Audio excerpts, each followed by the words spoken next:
Olá, pessoal, tudo bem? Professora Edna, deixa eu só compartilhar aqui a telinha com vocês. Só um minutinho, compartilhar a tela. Hoje nós vamos trabalhar com o tópico 7, que é o tema da nacionalidade. Esse tema, ele é um tema que vai ser trabalhado depois com o pessoal de Direito Internacional também. Então, aqui eu vou dar algumas noções preliminares para vocês, tá bom? E vou falando aquilo que de fato você tem que prestar atenção quando a gente estiver, quando vocês estiverem fazendo a minha prova. Então, a primeira coisa que a gente precisa fazer uma diferença entre nacionalidade e cidadania. Então, a cidadania, quando a gente fala dela, é o conjunto de direitos que o cidadão tem, que vai lhe permitir participar da formação da vontade política do Estado, ou seja, vai lhe permitir votar e ser votado. Então, a gente, para ser cidadão, o que que você precisa? Você precisa cumprir determinados requisitos, como, por exemplo, ter uma idade mínima ou ser nacional de um determinado país. Por isso é que a ideia de cidadania e nacionalidade às vezes se confundem. Nacionalidade, portanto, não é a capacidade que você tem de votar, porque às vezes você é nacional e não vota. Por exemplo, quando você tem lá, sei lá, quando você é pequeno, quando você tem 10 anos de idade, você não pode votar, mas você é nacional. Então, a definição de nacionalidade ela é um pouquinho diferente. Nacionalidade é o conjunto de vínculos jurídicos que todos nós temos em relação a determinado estado, em razão ou do local que a gente nasceu, ou da ascendência materna ou paterna, ou seja, quem são os nossos ascendentes, ou ditos de outro modo, de quem nós somos descendentes, e da e a terceira possibilidade é a manifestação da vontade do interessado, que seria a naturalização. Então, é isso que a gente vai trabalhar de uma maneira bem rápida. Isso aqui é bem tranquilo, tá bom? Eu preciso que vocês talvez prestem mais atenção na ideia aqui das espécies, da nacionalidade, do solo, do sangue e a ideia de naturalização. Não vai ser muito mais que isso, imagino que eu vou perguntar na prova, porque você vai ver que aqui você tem diversas outros conceitos, especialmente quando a gente chegar na atribuição da nacionalidade do estrangeiro, que eu não vou cobrar na prova de vocês, tá? O mais importante é você ter essa primeira ideia aqui de nacionalidade primária, nacionalidade originária, e aí naqueles tópicos que eu não vou cobrar na prova, eu te conto. Então, nacionalidade, quais são as espécies? A gente divide em duas possibilidades aqui. Então, a gente vai ter aqui a nacionalidade primária, deixa eu só pegar aqui um. Aqui, a gente vai ter a nacionalidade primária e a gente vai ter, agora sim vai dar certo, quero pintar de amarelinho aqui. A gente vai ter a nacionalidade primária e a nacionalidade primária, que decorre de um fato natural, daquilo que a gente não escolheu, né, do local do nosso nascimento ou do nosso sangue. Quais são os critérios para atribuir a nacionalidade primária que vai te tornar nato de um determinado país? Então, a gente vai ter o critério de atribuição pelo solo, então, local de nascimento, ou pelo sangue, se a gente tiver descendentes naquele estado. E quem é que vai dizer para a gente como é que nós vamos saber se a gente é solo, se a gente é sangue? A gente tem que ir às constituições.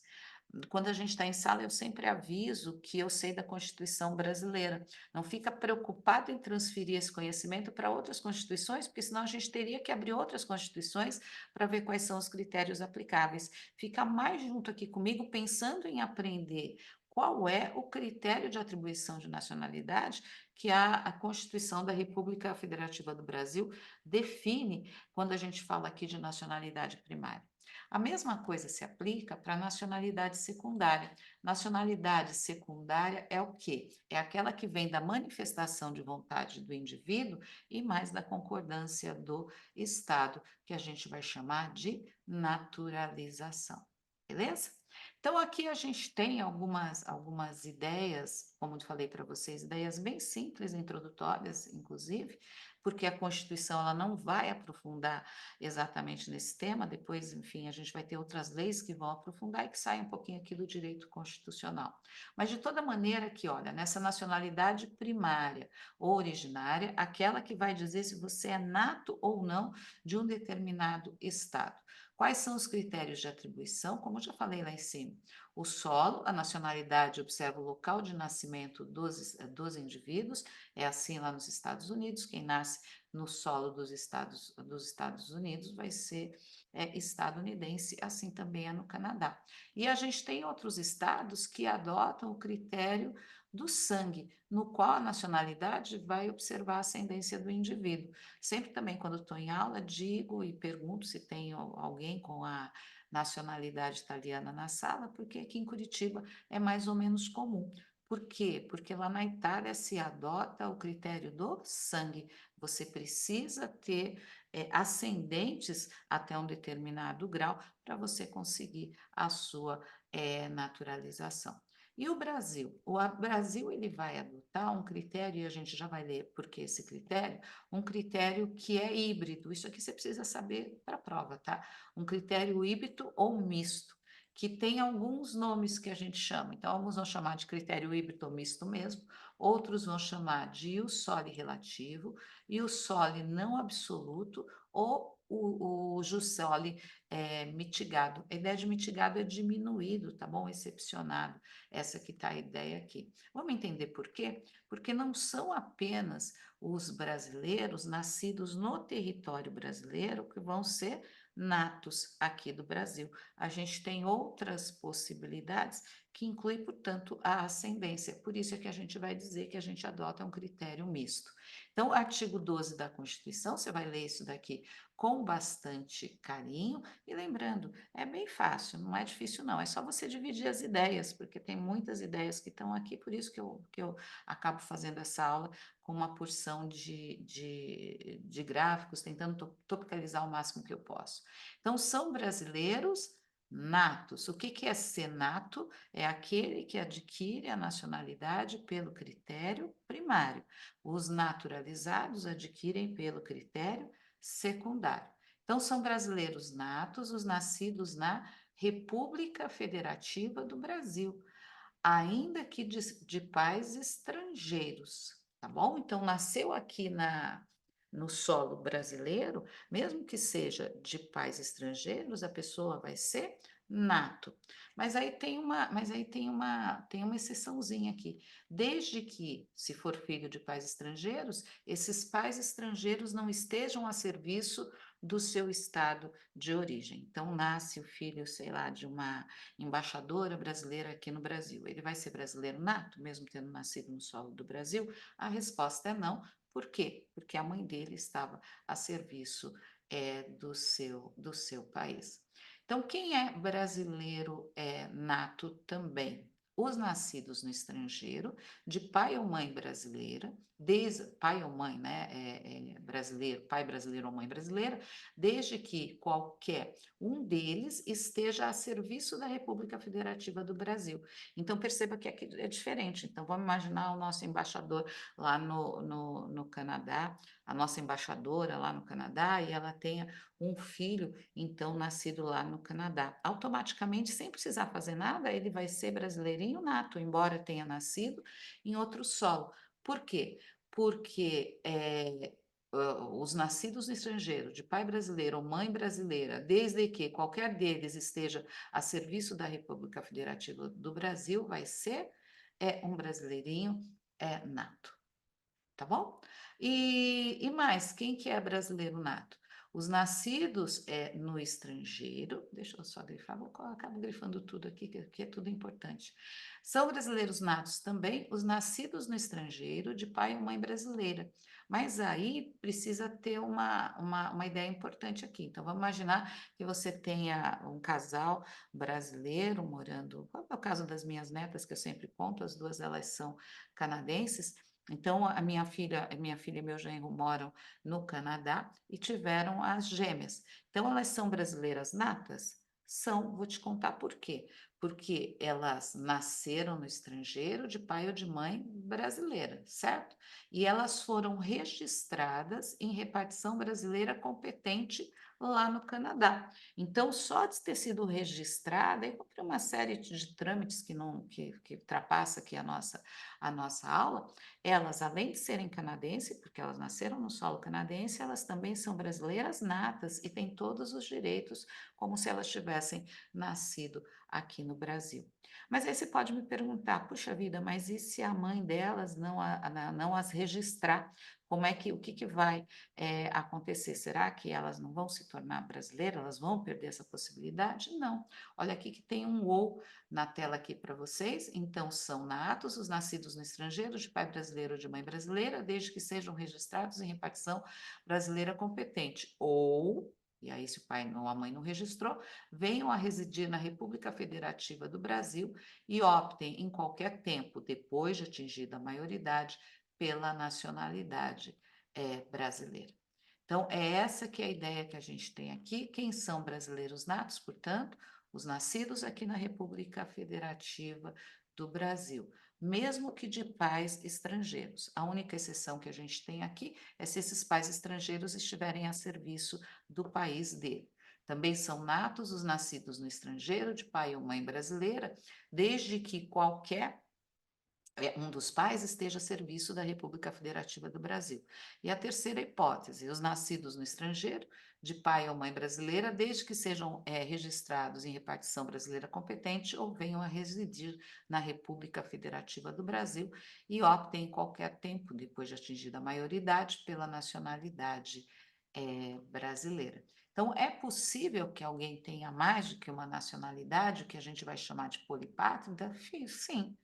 Então, te dei aqui exemplo. Olha, filho de uma pessoa italiana, que aí a gente está falando do sangue, né? Do critério de atribuição lá na Constituição italiana é o sangue, com uma pessoa japonesa, que o critério é o sangue também, e nasce aqui no Brasil, que o critério é o ius soli mitigado, desde que nenhum dos dois esteja a serviço da República Federativa do Brasil, terá três nacionalidades: será italiano, por conta do pai, será japonês e será brasileiro. As minhas netas, que eu sempre dou o exemplo, elas têm três nacionalidades, porque elas nasceram no Canadá, então elas são canadensezinhas porque nasceram no solo canadense, são brasileiras porque foram registradas na repartição competente do Brasil lá no Canadá, e também são chilenas, porque o meu genro é chileno, e a Constituição do Chile também prevê essa possibilidade de registro na repartição competente no exterior.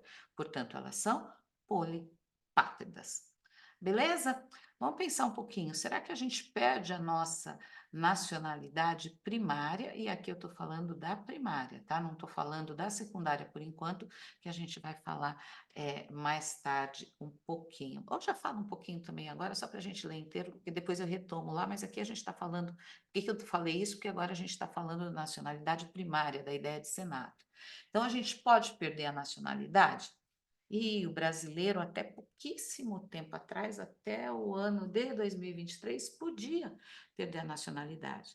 Bastava que ele se naturalizasse em outro, como nacional de outro estado, e ele poderia perder a nacionalidade brasileira. E a Constituição foi modificada em 2023, e isso não acontece mais, exceto se houver renúncia da nacionalidade. Vamos ler aqui que fica mais fácil.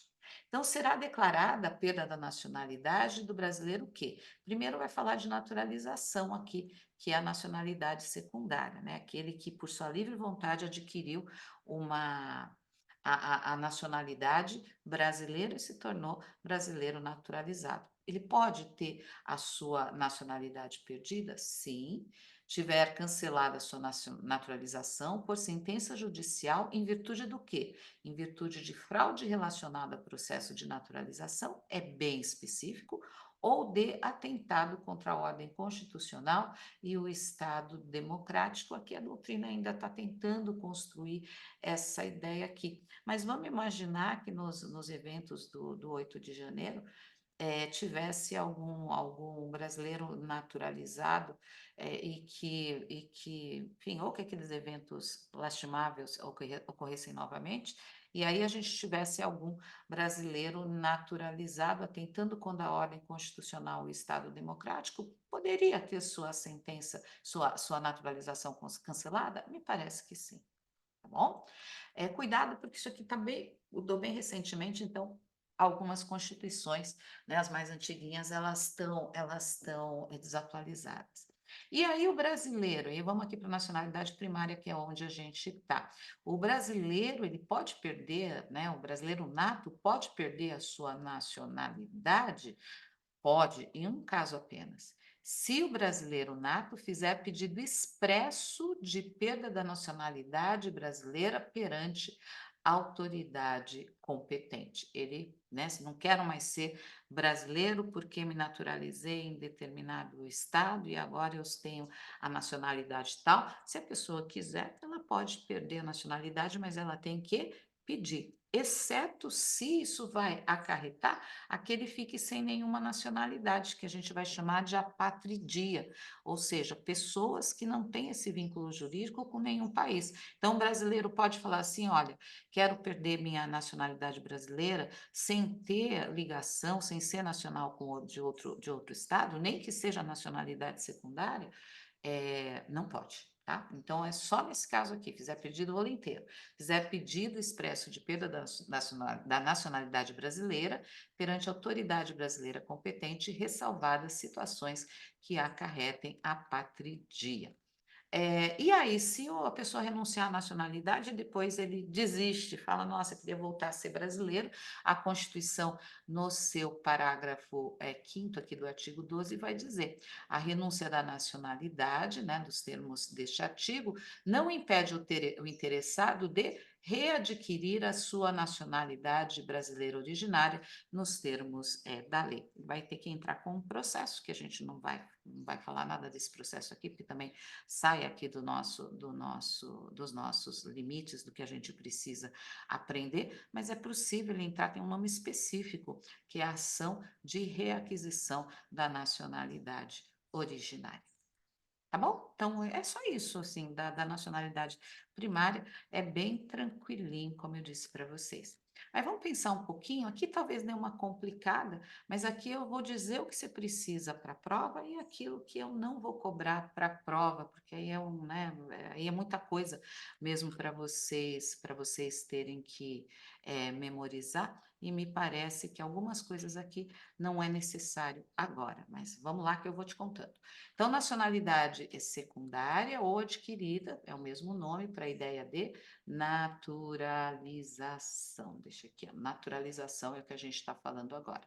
Então, quais são os requisitos? Primeiro, é um ato de vontade da pessoa, você não pode ser obrigado a se naturalizar. E os requisitos vão variar de acordo com cada estado, mas assim, tem que partir dessa soma aqui, um ato de vontade individual e mais o consentimento estatal. Então, quais são os requisitos para a naturalização do Brasil? Lembra que eu não vou te contar qual é o requisito no Canadá, qual é o requisito nos Estados Unidos, qual é o requisito na Itália. Eu estou te falando aquilo que está na Constituição e dentro das leis brasileiras, em especial o que a gente chama de Estatuto do Migrante, que é uma lei bastante, bastante importante aqui para a gente, que também no momento adequado em outras disciplinas vocês vão estudar. Então, no Brasil, a naturalização, lembra que eu estou falando do secundário, ela é dividida em duas espécies. Ela pode ser o que a gente chama de naturalização ordinária constitucional, ou, e aqui é o A, que é o que a gente vai trabalhar primeiro aqui, ó, primeiro eu vou trabalhar esse tema A, ou extraordinária constitucional ou quinzenária. Esses nomes eles acabam sendo muito parecidos e isso que pode te causar alguma confusão. Mas vou te falar uma coisa, não é nada o fim do mundo, não. Eu vou até fazer diferente aqui, deixa eu trazer aqui. Eu só vou te mostrar aqui como é que eu dividi, para depois você dar uma lidinha, porque eu já vou passar para vocês uma, um, é, é, um, uma organização que eu fiz, que eu acho que é mais fácil de você compreender e visualizar. Então, assim, a gente vai trabalhar primeiro com a naturalização ordinária constitucional, que tem uma tipologia aqui, que é a ordinária legal, ordinária especial e provisória. E a naturalização ordinária, ela vai. Ah, e essa primeira categorização do A1 serve aqui para os originários de países que não falam português. Por quê? Porque quando o país fala português, ele vai ter uma facilidade. Quando a pessoa fala português, né, vem de país originário de língua portuguesa, ela vai ter uma facilidade aqui para naturalização, que a gente já vai ver os requisitos aqui de cima, mas o pessoal que vem de países que falam português precisa apenas residência por 1 ano ininterrupto e mais idoneidade moral. Então, depois da naturalização ordinária, a gente vai passar os olhos aqui, depois de eu te contar aqui quais são os países de língua portuguesa que cabem essa ideia de apenas residência por 1 ano e mais idoneidade moral, a gente vai falar da B, que estava lá em cima, que é a extraordinária, constitucional ou quinzenária. Então, tomara que você tenha entendido. Então, a gente tem duas categorias. Naturalização, ela pode ser ordinária constitucional ou extraordinária constitucional ou quinzenária. Então, a gente tem aqui o A e o B. E a gente vai ter aqui a naturalização. Aliás, eu acho que eu dei uma erradinha aqui. A gente. Ah, ok, tá certo. E não tá errado, tá certo que eu coloquei aqui, tá? A gente vai ter a naturalização ordinária constitucional ou a extraordinária constitucional. A primeira que a gente vai falar é essa daqui, a ordinária constitucional. Deixa eu levar vocês para ficar mais fácil, para o desenho que eu fiz aqui para vocês, para o esqueminha que eu fiz aqui, que eu acho que fica mais tranquilo. Então, vai cair isso aqui na prova, você vai ter que decorar qual é a ordinária constitucional, extraordinária? Não, você não precisa, mas eu ficaria aqui no vídeo para ver até o final, isso aqui é importante, tá bom? Então, naturalização, então estou falando aqui do critério secundário de atribuição da nacionalidade. A pessoa aqui ele vai ser naturalizado. Então, é o gringo que vem aqui para o Brasil que quer ser brasileiro. E que o Brasil, top, né? Que o Brasil dê a aquiescência, que o Brasil dê o ok também para que a pessoa se torne brasileira. Então, o que eu vou ter aqui? Eu tenho duas divisões. Eu vou ter a naturalização ordinária constitucional e vou ter a extraordinária constitucional ou quinzenária. Essa eu já vou até começar a contar por essa daqui. O que é essa naturalização extraordinária ou quinzenária? Pessoal, é o seguinte, tá lá tudo isso está no artigo, tá lá no 12 da Constituição. Está escrito assim, abre sua Constituição, por favor. São brasileiros naturalizados, os brasileiros de qualquer nacionalidade, deixa eu pegar aqui a minha aqui, estou aqui no extraordinária constitucional, tô aqui no extraordinário constitucional, tá? Os brasileiros de qualquer nacionalidade, residentes na República Federativa do Brasil há mais de 15 anos ininterruptos e sem condenação penal. Eles podem requerer a nacionalidade brasileira. Isso aqui, inclusive, é um direito subjetivo daquele que mora no Brasil, do estrangeiro que mora no Brasil, está aqui por mais de 15 anos e não tenha condenação penal. A maior parte da doutrina vai dizer, inclusive, que o Brasil não pode negar o pedido se preenchido esses requisitos. Então é fácil, chega alguém lá no seu escritório perguntando como é que se naturaliza brasileiro. Se ele tiver há mais de 15 anos aqui, bem facinho, já está aqui a extraordinária constitucional, enfim, os 15 anos e mais, se não tiver nenhuma condenação penal, ele pode solicitar, portanto, a naturalização. Pois bem, aí a gente vem para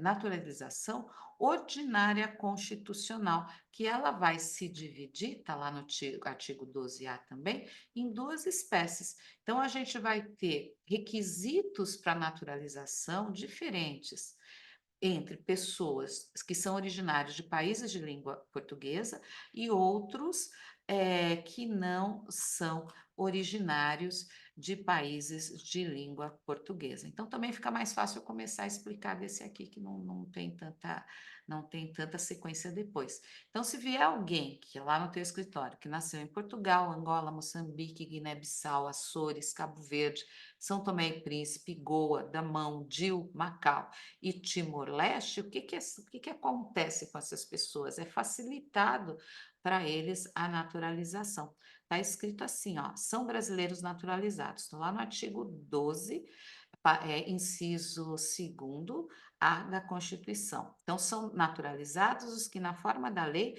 adquiram a nacionalidade brasileira. Exigidos aos originários de países de língua portuguesa apenas a residência por um ano, olha que facinho aqui, um ano ininterrupto e mais idoneidade moral. Nesse caso diferente aqui da extraordinária, que são 15 anos, aqui, em tese, para a maioria da doutrina, o Brasil não pode negar. Aqui é um ato de soberania, o Brasil pode negar. Aliás, essa ideia de naturalização sempre tem que pensar, um ato de soberania. Aqui, no caso, então, o que, que é idoneidade moral? Ela vai estar nas legislações infraconstitucionais e também na própria análise que o governo brasileiro vai fazer caso a caso aqui. Mas veja, para países de língua portuguesa, você tem uma facilidade bem grande, residência por um ano ininterrupto, mais idoneidade moral.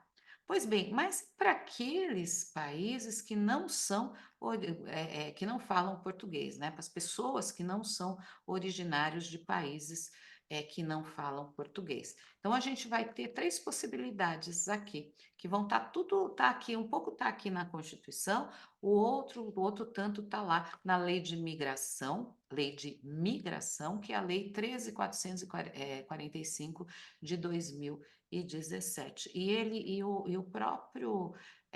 a própria lei de migração, ela traz para a gente essa nomenclatura. Então, para todos os demais aqui, ó, não viveu 15 anos aqui do Brasil, não fala português, vem para essas possibilidades aqui. Então, o que que é a tal da ordinária legal? Eu não vou falar para vocês todos os requisitos, porque isso aqui não cai na prova, isso aqui não é matéria de direito constitucional, mas vou falar para vocês aquilo que mais importa aqui, só para você ter uma ideia.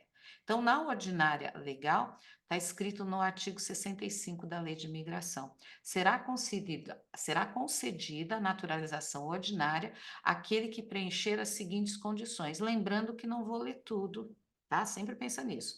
Ter capacidade civil, segundo a lei brasileira, ter residência em território nacional pelo prazo mínimo de 4 anos, comunicar-se em língua portuguesa, consideradas as condições do naturalizando, e não possuir condenação penal ou estiver reabilitado nos termos da lei.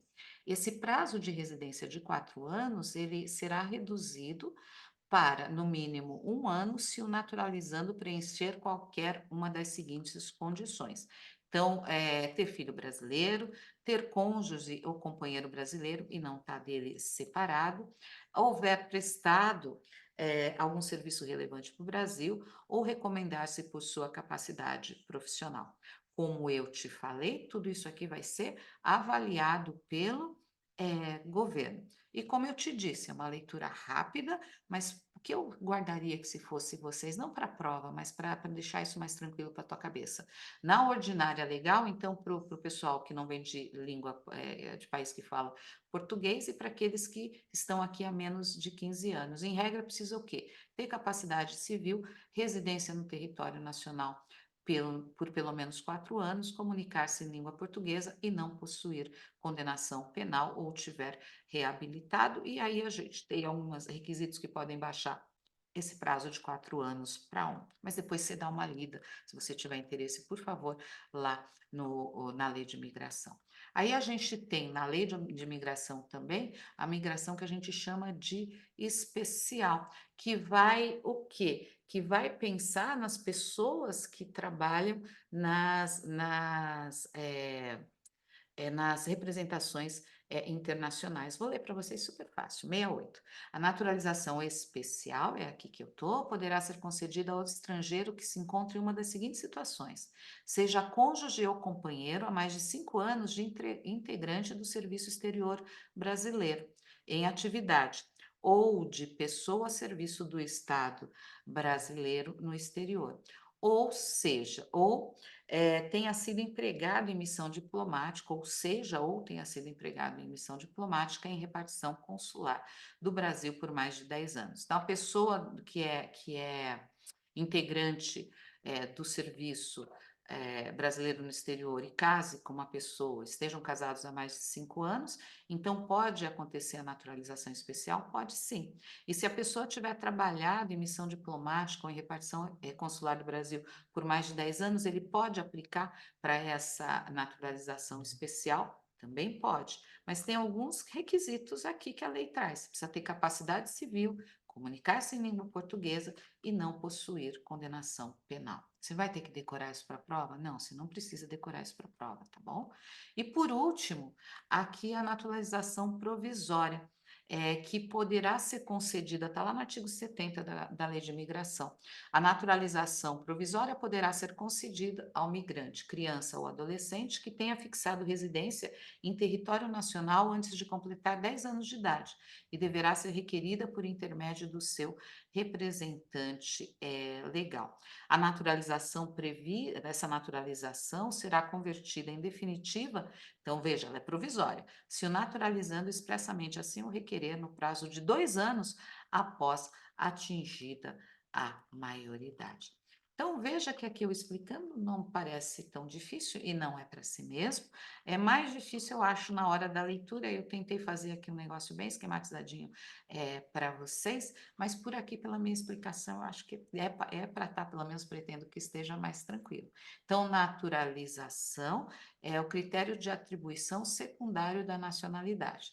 Então, o que a gente está examinando? Se o gringo que vem para o Brasil e quer se tornar nacional brasileiro, e não estou falando de refugiado, estou falando do gringo que vem aqui para se tornar brasileiro, porque às vezes o refugiado vem para cá, pode até querer se tornar brasileiro, mas ele tem que se encaixar dentro desses critérios que eu coloquei para vocês. Então, você vai perguntar, a pessoa chega lá no teu escritório, poxa vida, sou estrangeiro e quero me tornar brasileiro. Ah, o senhor está aqui há mais de 15 anos no Brasil? Estou. Então, aqui a naturalização é extraordinária constitucional ou quinzenária, que vai exigir residência por mais de 15 anos sem condenação penal. Aí a pessoa não está há 15 anos aqui, você vem para cá, para a ordinária constitucional. Se ele for originário de país de língua portuguesa, basta a residência por 1 ano aqui. E outros requisitos, eu não vou repetir tudo, porque senão vai ficar muito grande aqui só esse meu fechamento. Se a pessoa não for originária de país de língua portuguesa, ele vem para cá, que aí a gente tem essas classificações maiores, que é a ordinária legal, que vai precisar de pelo menos 4 anos de residência, pode baixar um pouquinho se cumprir alguns requisitos que a gente já viu. Pode ser especial, que é aquela que está pensando, né, nos cônjuges ou nas pessoas que trabalharam na representação internacional do Brasil, ou a provisória, que é aquela que é para crianças. Beleza? Vamos, assim, eu vou falar mais alguma coisa aqui bem rapidinho para vocês. Deixa eu colocar aqui, chegamos aqui. Então, aqui só com aquela conversa que a gente teve, a gente já matou mais de metade, então, aquele meu esqueminha aqui do material que eu deixei para vocês. Existe uma outra possibilidade, quando a gente fala de pensar no estrangeiro que está no país, que é a quase nacionalidade ou reciprocidade que é para o português equiparado. Então, portugueses com residência permanente do Brasil, mas que não queiram se naturalizar, e se houver reciprocidade em favor dos brasileiros, e há, serão atribuídos os direitos inerentes ao brasileiro naturalizado. Então, ele não quer se naturalizar, tem problema? Não, não tem, desde que ele esteja aqui no Brasil, se não me engano, eu sempre consulto, mas acabei esquecendo de consultar. Eu tenho a impressão que são 4 anos aqui, se o brasileiro, se o português estiver morando aqui no Brasil e ele assim o requisitar, ele vai ter, inclusive, os mesmos direitos inerentes ao naturalizado, sem precisar se naturalizar. Então, quais são os tratados de reciprocidade? Só pedir um favor, tá? Consulta aí na internet para ver quantos anos, porque às vezes isso aqui muda, essa aula não é muito frequente que eu dou. e eu não quero parar aqui a nossa gravação.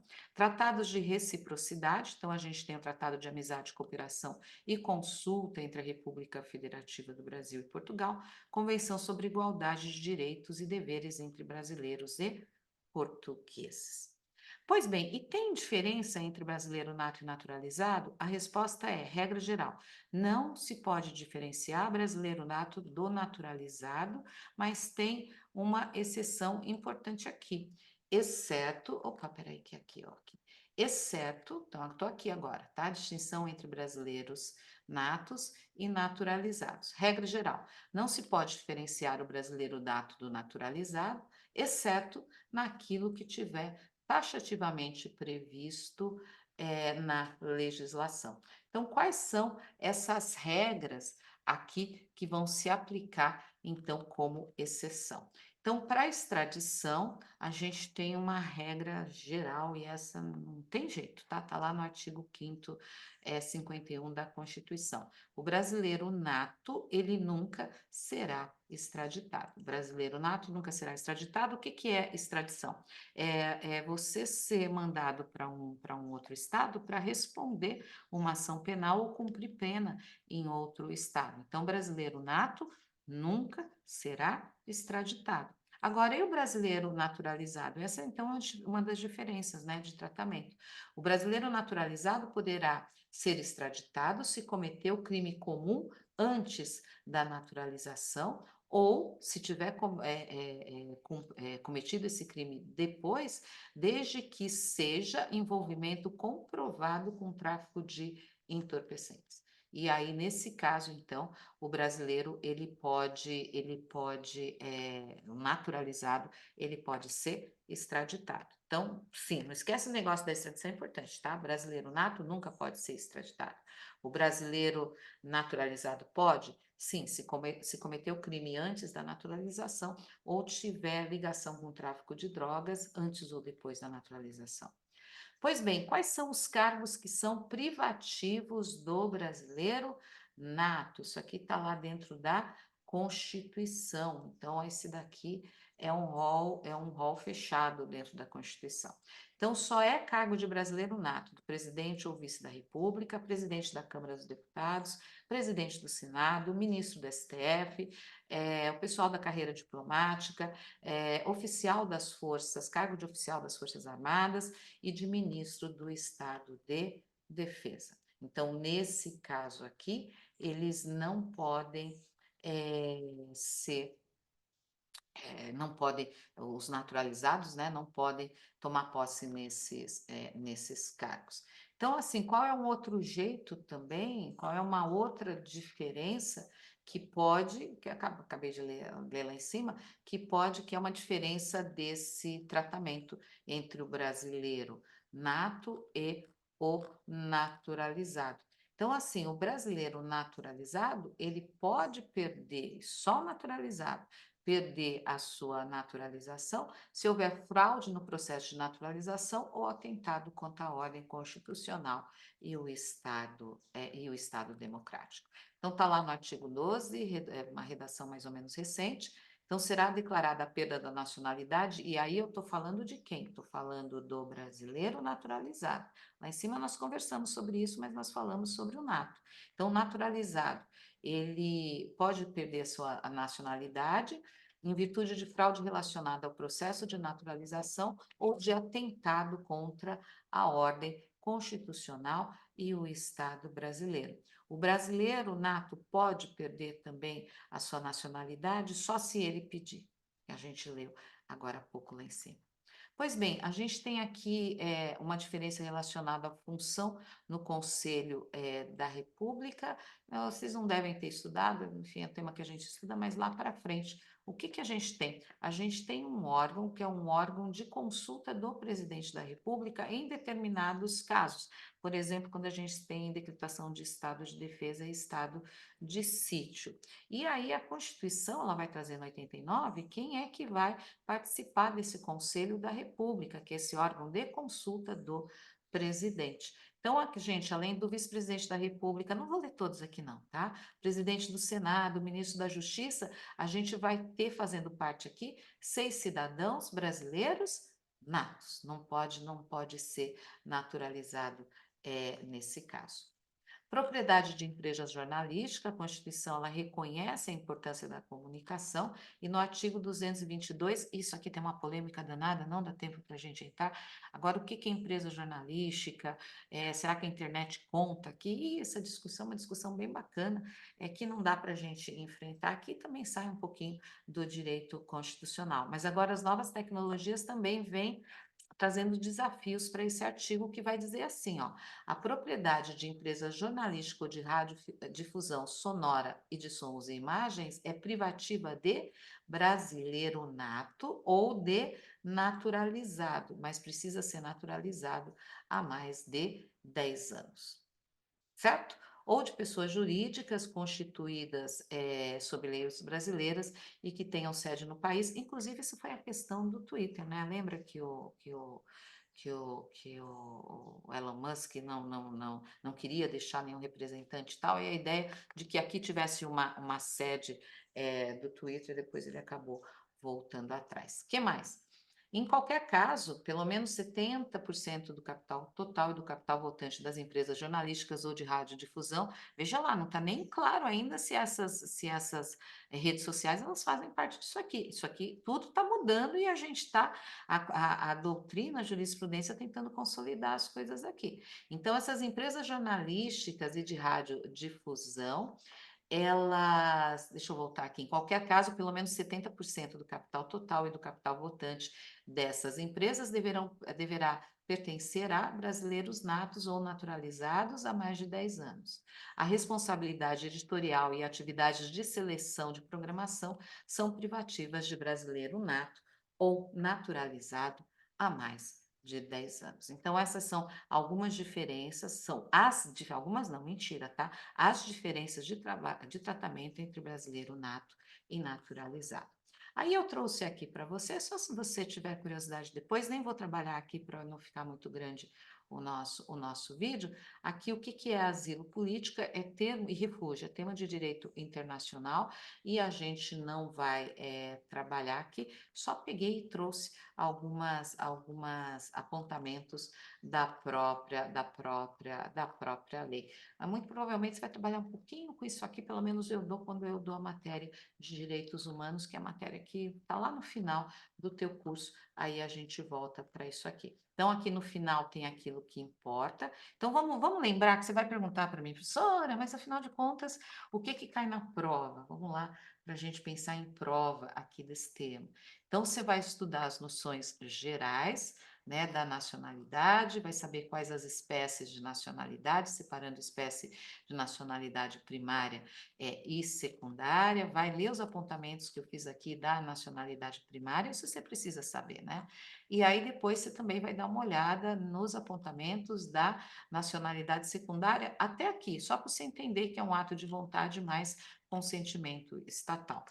Eu vou te cobrar esses requisitos para a naturalização do Brasil e essa tipologia? Não, isso eu não vou cobrar de você, acho que não é necessário agora. Inclusive porque a gente está tendo aula para o vídeo e tal, se você tiver dúvida fica mais difícil de você perguntar para mim, mas recomendo fortemente que você dê uma olhada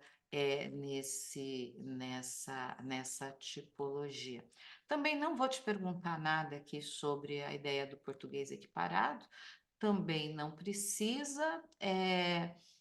Enfim, distinção entre brasileiro nato e naturalizado, isso aqui seria bom você dar uma olhada, tá? Para isso aqui eu posso cobrar na prova de vocês, porque isso aqui é bem tranquilinho, enfim, é a própria leitura daquilo que está na lei, ou a partir desse material que eu deixei para vocês. O tema de asilo político e refúgio, obviamente já está anotado aqui, não será objeto de avaliação, tá bom?